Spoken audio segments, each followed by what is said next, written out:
Joe Paterno is a durable, richly experienced leader. It is remarkable to me that Joe has been at Penn State for 36 years, 16 years as an assistant and 20 years as the school's head coach.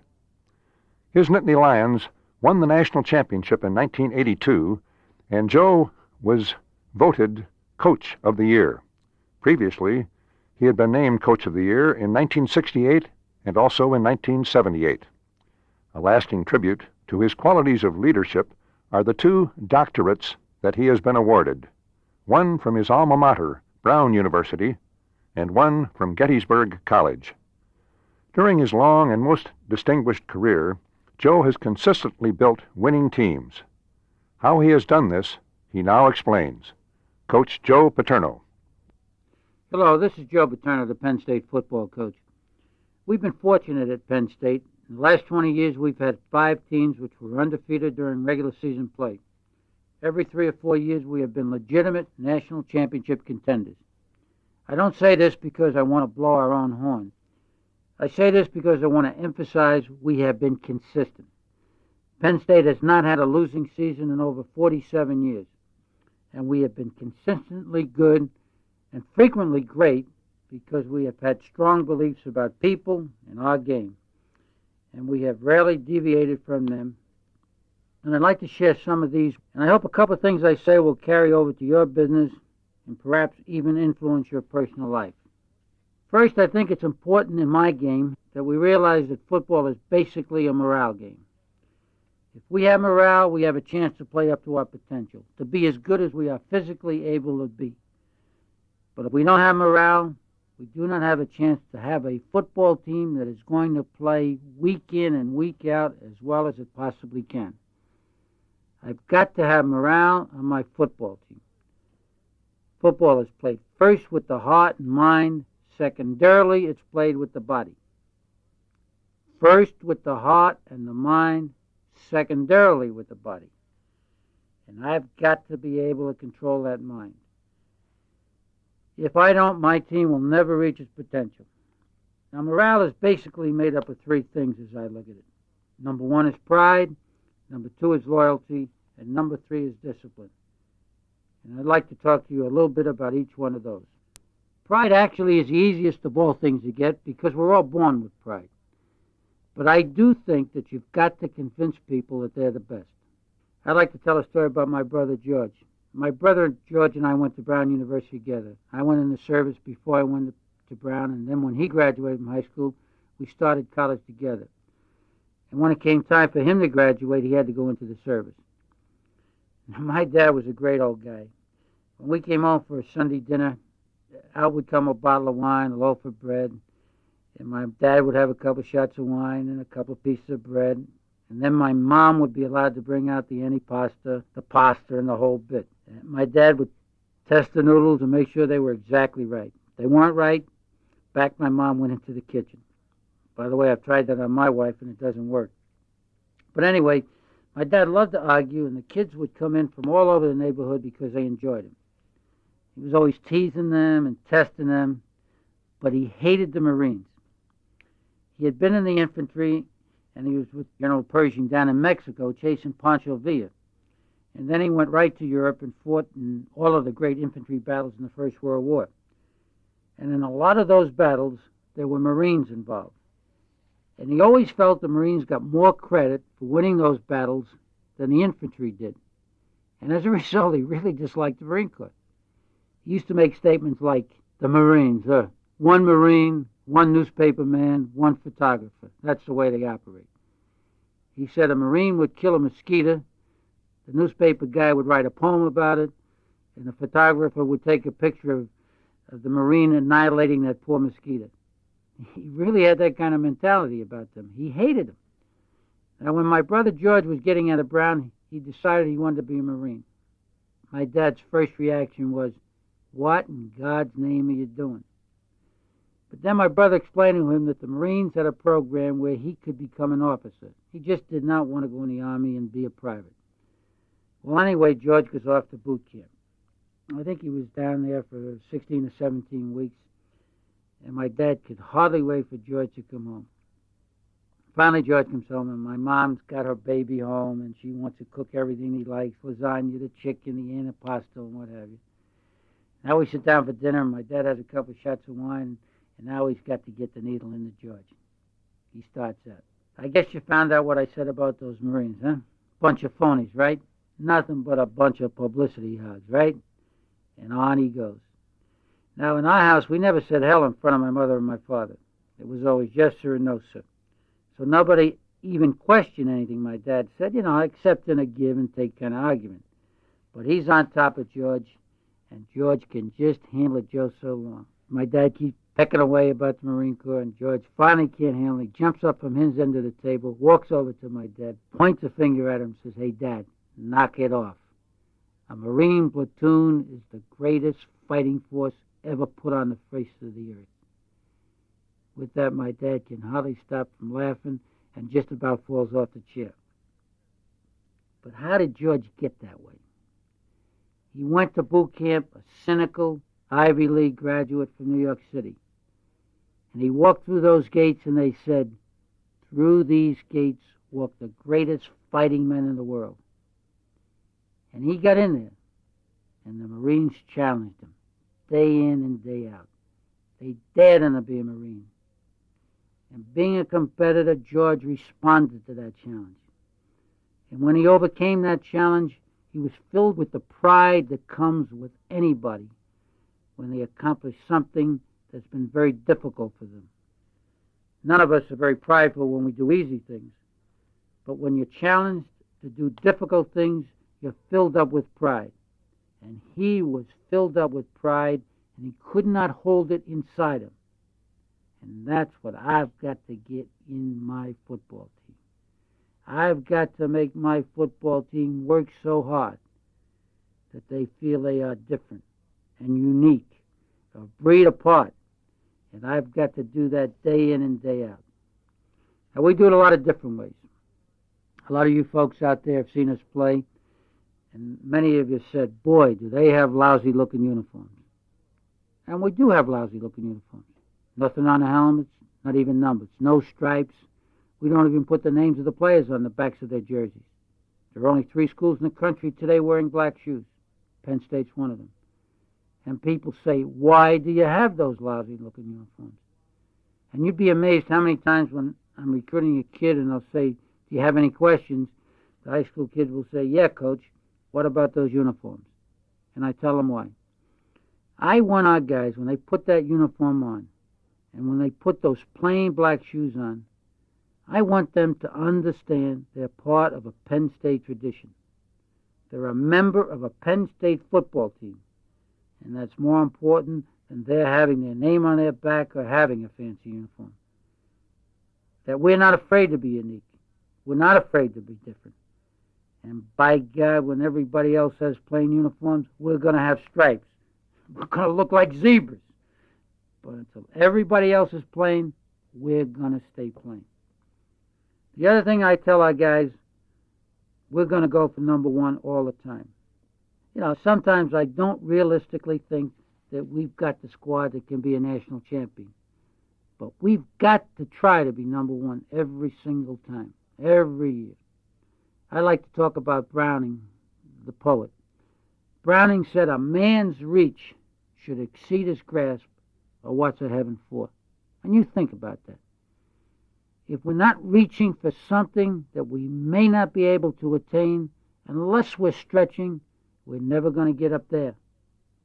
If we want to be comfortable and mediocre and ordinary, that's fine. Just go right down the middle and be comfortable. But that can't be fun. The fun of life is when you're reaching. Maybe you miss. So what? But that's the fun. Because if you miss way up there, you're dealing with the big boys. If you miss down here, you're right down there with the losers. We've got to talk number 1 all the time. And when I get my team together, let's say for the first time in a new year, I give them the same speech just about every time. I say, "Hey, look, fellas, the next 2 weeks are going to be the toughest weeks of your life. You're going to say to yourself, how in God's name did I ever get involved in football? Because we're going to push you very hard. and we're going to make you better than you possibly think you can be. We are really going to drive you. And 20 years from now, when you come back and you're sitting around and you start talking about things with your buddies, about the good old days, you may say to each other, hey, remember that S.O.B. Paterno? Remember how hard he made us work? Remember what he demanded of us? You may say that, but you're never going to come back and say, you know, Paterno was a nice guy, but he did not know how good we wanted to be. He didn't understand. All we wanted was for him to push us and drive us because we could have been a great football team. But he didn't believe in us.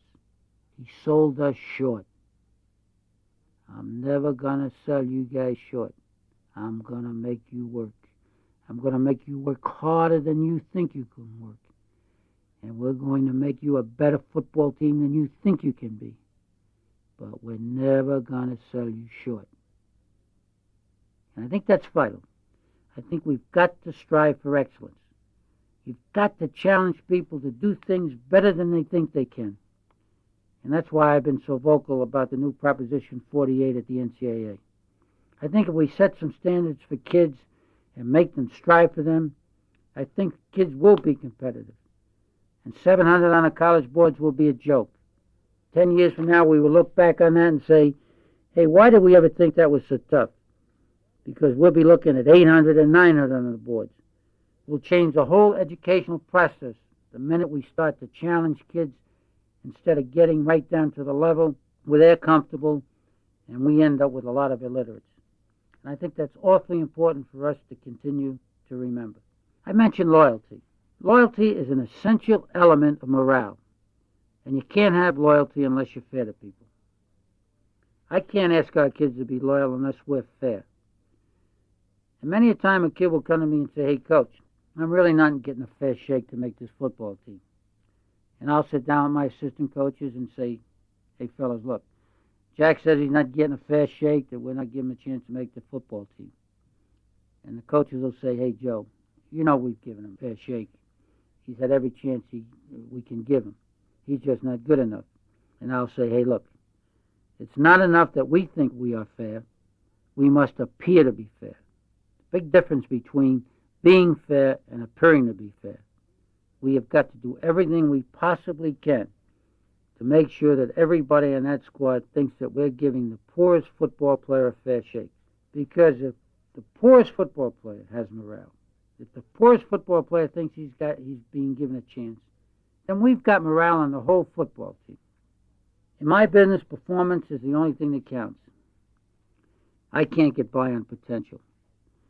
You people may have some bright guys in your organization that are quick in math and everything else, but they're not performers. They're not producers. And that's the same with me. I've got guys that go out there, they're 6'3", 225 pounds. They hit the sled beautifully. Boy, what shot. They run a 4.6 40. They do a great job in drills, and it's just great to watch. They're beautiful. And you can hardly wait to have a scrimmage to see this guy do something. Then you get your scrimmage, you come back, you look at the films, the guy hasn't made a tackle. Maybe he had a bad day. So you get out there and you practice a couple more days, and boy, does this guy look great in practice. Have another scrimmage. You can hardly wait to look at the films. Take a look at him. Again, he hasn't made a tackle. Meanwhile, there's some fat little kid. He's in there. He's hitting people. He's fighting like a dog to get to places. And boom, he's making tackles all over the joint. But he's too short. He's too slow. He's not heavy enough. We can't win with him. But he's the guy who is the player, not the guy with the potential. And you've got to play the guy who produces. You win with production, and you lose waiting around for potential. And I think all of that ties in with loyalty. Being fair and playing the kids that perform. That's being fair. Discipline. I get a kick out of people trying to define discipline. Discipline means a lot of things. Discipline means to learn everything that helps us to reach our maximum performance.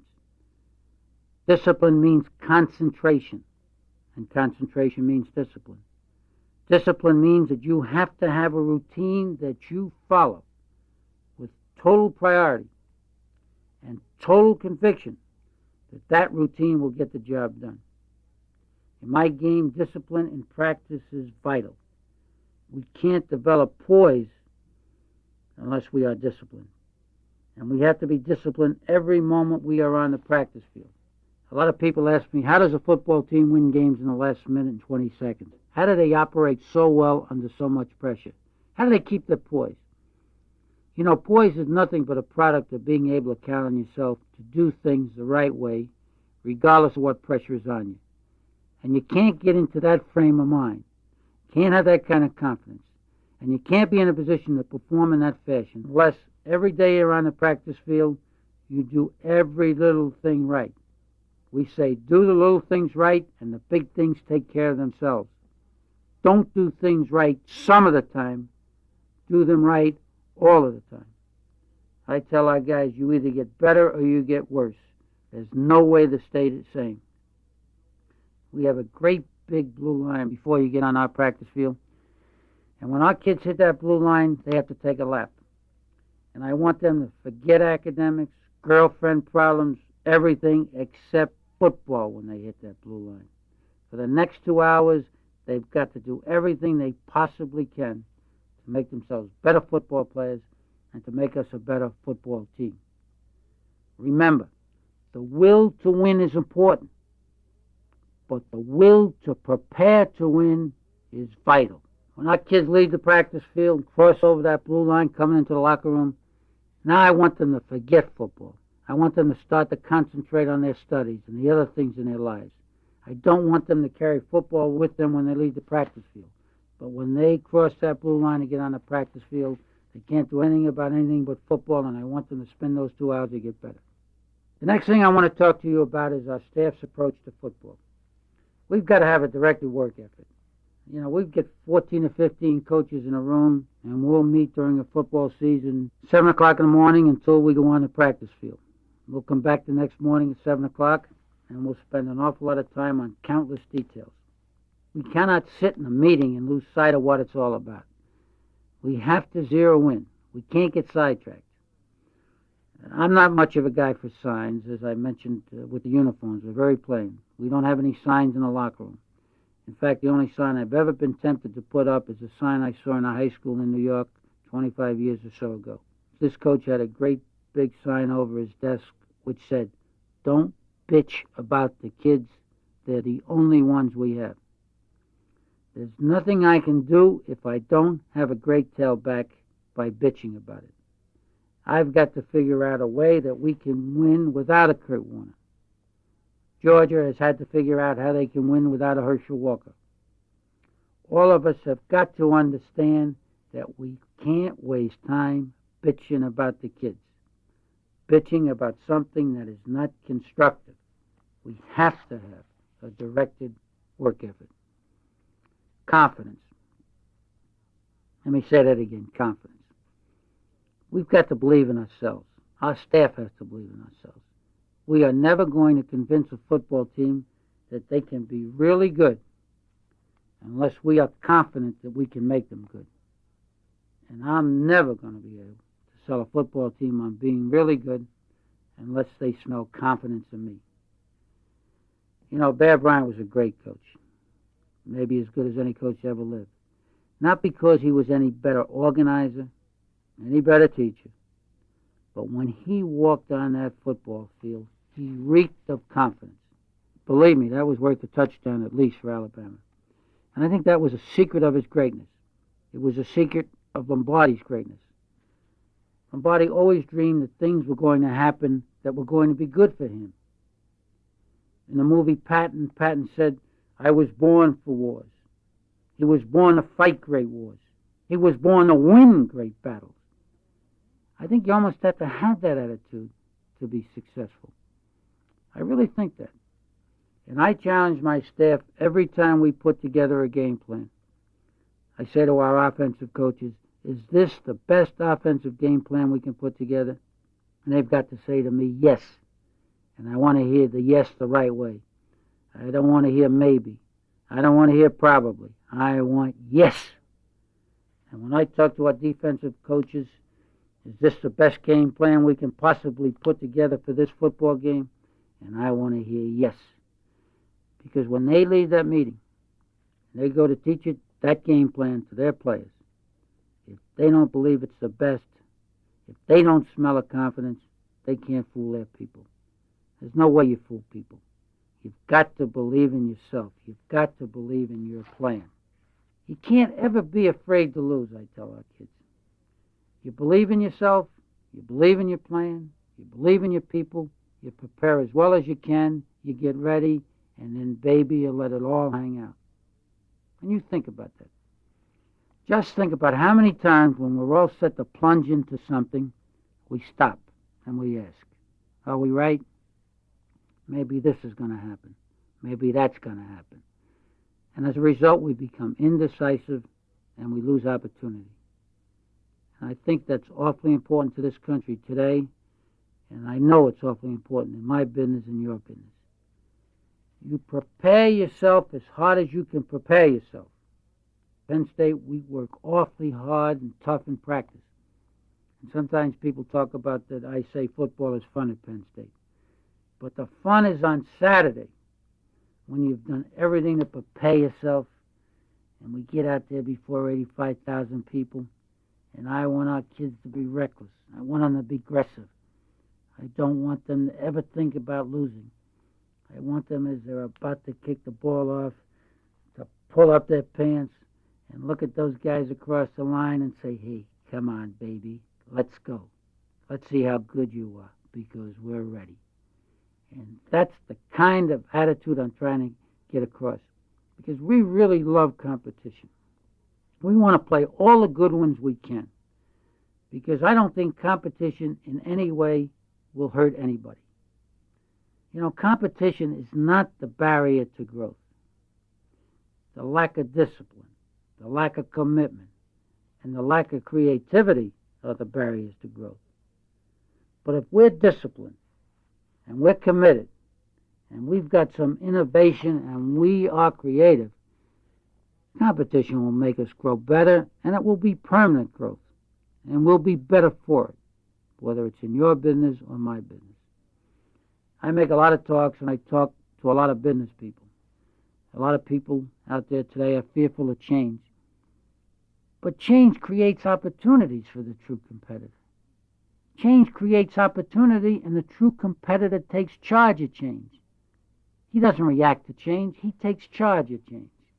To really be good year in and year out, we have to develop we and us people. Penn State football is made up of 120 players, 14, 15 coaches, secretaries, an equipment man, some trainers, and what have you. But we can't win with a bunch of guys only worried about what they're going to get out of it. And yet we can't win if we've got people who are shrinking violets. If we've got people who are not aggressive, who don't want their fair share of the action, who don't want to be recognized, we're not going to be the best. We need people who want to be at the top. But we've got to have kids who understand that unless they're willing to sacrifice that individual aggressiveness and ambition day in and day out in a we and us atmosphere with a bunch of guys working to make us a great team, then unless we have that, nobody will have an opportunity to really stand out. When we won the national championship in 1982, Greg Garrity was on the cover of Sports Illustrated. It took Penn State 97 years to finally be recognized as a national championship football team. 97 years. And if you would have told me that the guy who would be on the cover of Sports Illustrated would have been a 155-pound walk-on who was going to go to Westminster College in Pennsylvania because he didn't think he was good enough for Penn State, and in the greatest moment of the history of Penn State football, he would be on the cover of Sports Illustrated holding a football up with a caption, "Number one at last." If you had told me that, I would have said no. I would have told you Kurt Warner. I would have told you Todd Blackledge. I would have told you Kenny Jackson. I would have predicted a dozen guys before I would have predicted Garrity. But a bunch of guys had made up their mind that somebody was going to hold that football up. Somebody was going to be on the cover of Sports Illustrated. And nobody knew who it was going to be. But each and every one of them were willing to go out there day in and day out to win a national championship.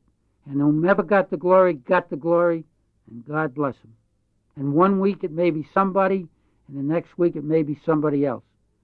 But the fact that they were willing to work for the good of the organization, the good of the football team, was the reason we got better and better and better, and that there were more rewards for each and every one of them.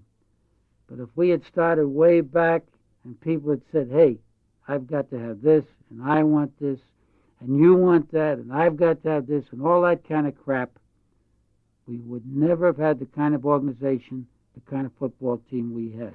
Finally, let me leave you with a single, very important thought that has had great influence on my life. Winston Churchill said, success is never final. You never got it made. Failure is never fatal. You can get licked, but you're not dead. Success is never final. Failure is never fatal. The only thing that counts is courage. We never have it made. It's always a battle. Success truly is a journey. But we are never really beaten unless we lose our courage, lose our desire to compete, to get excited about a challenge. If we lose our desire and drive to reach beyond our grasp, because that's what a heaven's for. Thank you.